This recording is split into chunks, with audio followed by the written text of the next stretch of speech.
think that everybody is a little unclear about how long the VR investment boom is going to last. VCs are wary about putting money into a company that may not be able to get real consumer revenues for 2 to 3 years. But the hardware companies know that if they don't get things going now, then it's never going to happen. So we have a bridge from VR today to the point where VR is self-sustainable. And I think that's a good thing for everybody in the industry to know.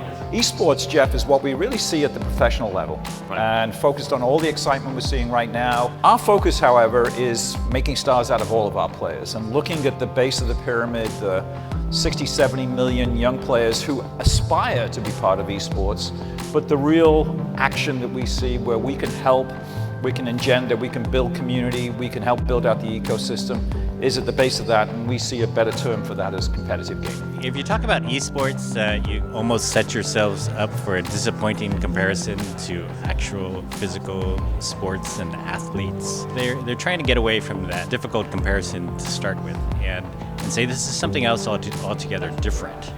Competitive gaming is something that can happen, between a friend and another friend on a couch, or over the internet. Sports versus esports, we'll eventually get to some real differentiated but money-making ventures on both sides. Games are now socially mainstream.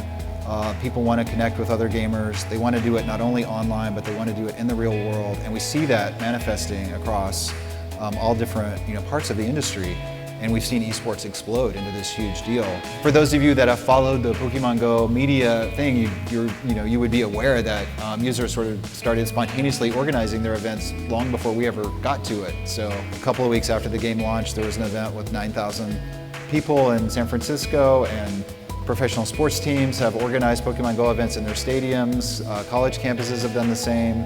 The thing that's exciting about Pokémon GO is that people who don't normally play games will engage in playing games, and people are willing to go through a lot of effort to play an amazing experience. I think that it's elevated itself to a cultural phenomenon now. It's not just a game. People are doing it everywhere. We're doing it here in Terranea. I think that it's not the be-all and end-all of augmented reality yet. There's a lot more that you can do on that front. If they could improve the gameplay to make it just a little more interesting for hardcore gamers and casual gamers alike, then I think there'd be one of the games that gets closer to being maybe something like a Citizen Kane of augmented reality. It's providing a lot of entertainment. It's getting people off the couch and walking around. So it's a great achievement that way. But I don't think we're done yet.